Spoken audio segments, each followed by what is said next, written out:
Napag-isip-isip nga ni Aurora at itong si Galvan na maiging sa ngayon ay magkampihan na muna sila. Dahil nakita nga nila na nagkampihan na nga ang dalawa, si George at itong si Sam. Kung maging sila ay magkaaway, sigurado na isa-isa sila na babagsak. Kung kaya't minabuti nila na makipagtulungan sa isa't isa.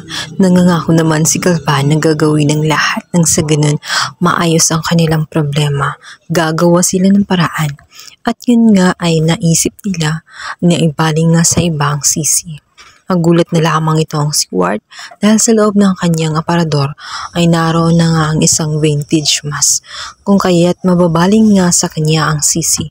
Takot at takot itong si Ward. Kinakabahan din siya sa kung anong kahinatnan ng buhay niya. Kung kaya't maging ang kanyang ina.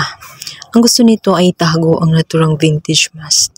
Samantalang itong si George, ninais niya sana na ibigay kay Royales nang sa ganoon maimbestigahan dahil wala naman siyang motibo. Ngunit inigilan si George ng kanyang inang si Ruth sapagkat mayroong dahilan ang mga investigador at maaring madidiin nga sa kaso itong si Ward.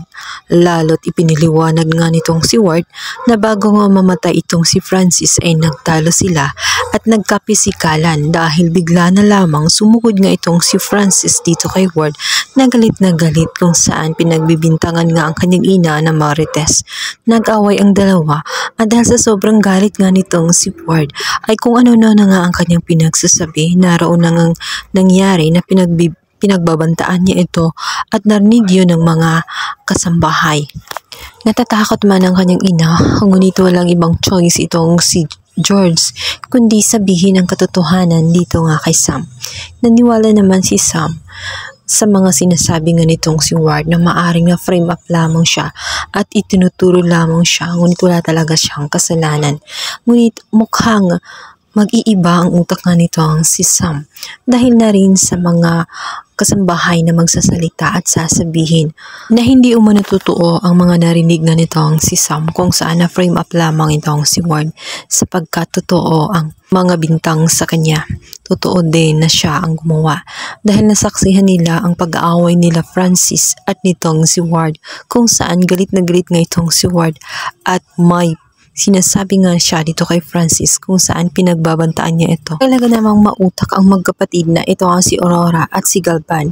Sinubukan niyang imanipula ang mga tao sa loob ng state at gusto nitong palabasin na talagang may kasalanan itong si Ward. Lalong-lalo na at nasaksihan ng mga kasambahay ang pag-aaway ng dalawa. Kung kaya't sinadya nilang ilagay doon ang naturang vintage mask nang sa ganun mabaling sa kanya ang sisi at malinis ang kanilang pangalan.